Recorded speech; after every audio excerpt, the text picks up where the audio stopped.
Christopher Bell right now praying that there will be no more cautions. Austin Cindric spins. He tagged you. Get it going. White flag, just one smooth one here. Keep going, it's 20 west, keep passing. Slow up, I think we got a flat tire. Check up, check up. Custer throwing a block right there on everybody. Coming to the checkered flag this time.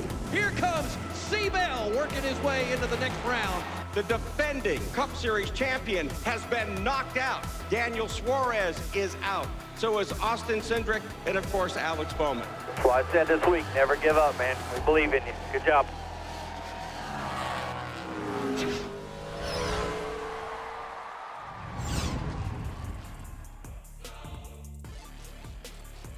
Hey everybody, welcome into Studio 3 for the preview show delivered by DoorDash. I am Alex Weaver, that is Alan Cavanna, and we get to take our own personal vehicles all the way down 85 to Charlotte Motor Speedway. It's time to race at the Bank of America Roval 400, the home track for most of us and most of our teams, and it's an elimination race. It's the final race, the round of 12. All right, we are going to set the round of 8 on Sunday. It's the most important race being elimination style, so let's look at those points. We know William Byron, Ryan Blaney, they are good. They are feeling great. Denny, he doesn't worry me with all those points, nor does Christopher Bell. But look at Brad Keselowski and below, Alex. That is who I am looking at. Remember, going into this weekend, this road course race now has the stage breaks back.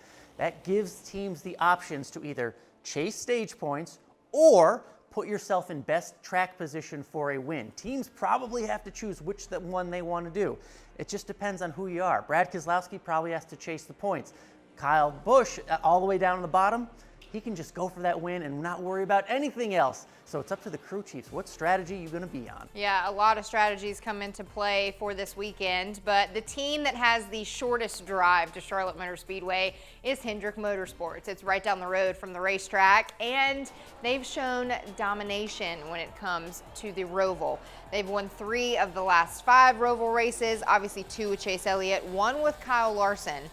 Kyle Larson now is 7th in the playoff standings, so he looks like he's okay in points.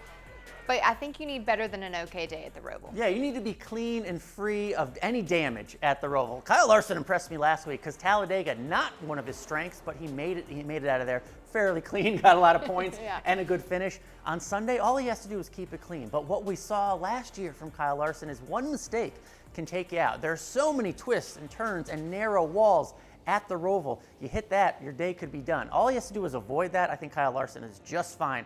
A lot of skills on those road courses. So are you worried about Larson, yes or no? No, not anymore. Okay, that's a no answer. All right, let's look at 2311 Racing, however, because possibly, let's be worried heading into the Roval. Both drivers right there with Bubba Wallace and Tyler Reddick are below the elimination line. So if we were to cut it off right now, they are not advancing to the round of 8. Can they turn the book around? Well, I think one of them, it'll be easier for one of them. It'll be easier for Tyler Reddick. We know his prowess, his skills on road courses. But as we were talking about before, there are 2 situations you can chase. If Tyler Reddick wants to get the win, they have to likely punt on all those stage points. Now, Tyler Reddick can absolutely get the win, but you have to get the checkered flag if you're not getting any stage points. He could get 2nd place and no stage points, and that may not be enough.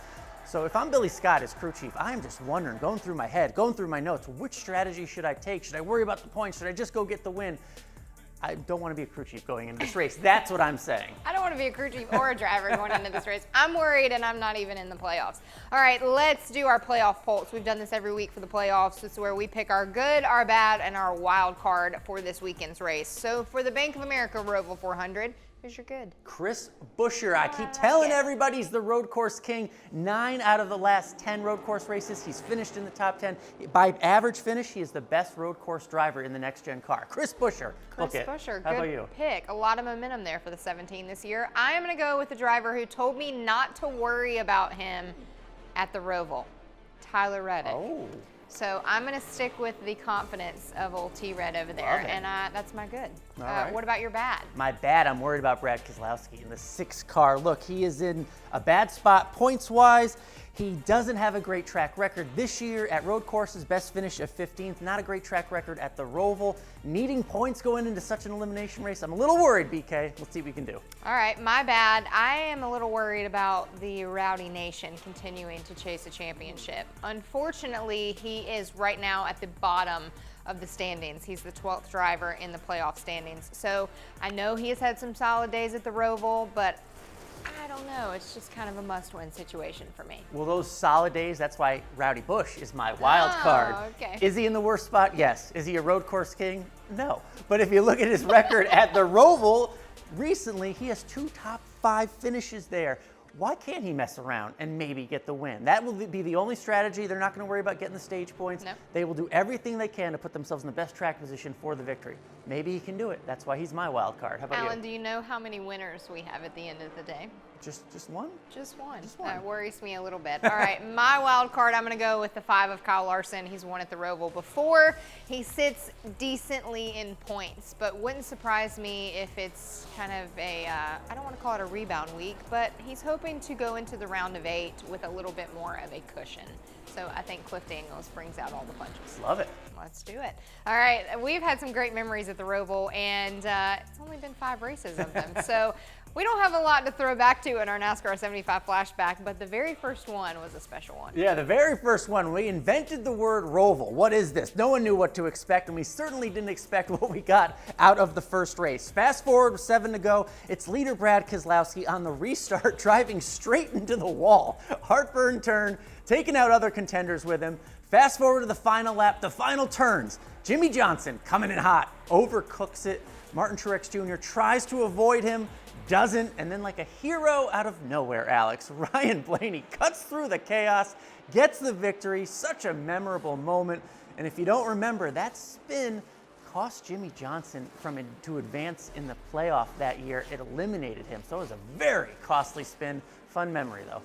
Jimmy Johnson fan over here. Not a fun memory. I remember it well. Well, we've had some great memories at the Bank of America Roval 400, and it's time to make a new one for 2023. It's the elimination race for the round of 12, and we might have a driver that locks into the round of 8 via win. You'll have to watch and find out. That's Sunday, 2 p.m. Eastern on NBC. Make sure you join us right back here on the preview show delivered by DoorDash. She's Alex. I'm Alan. We'll see you then.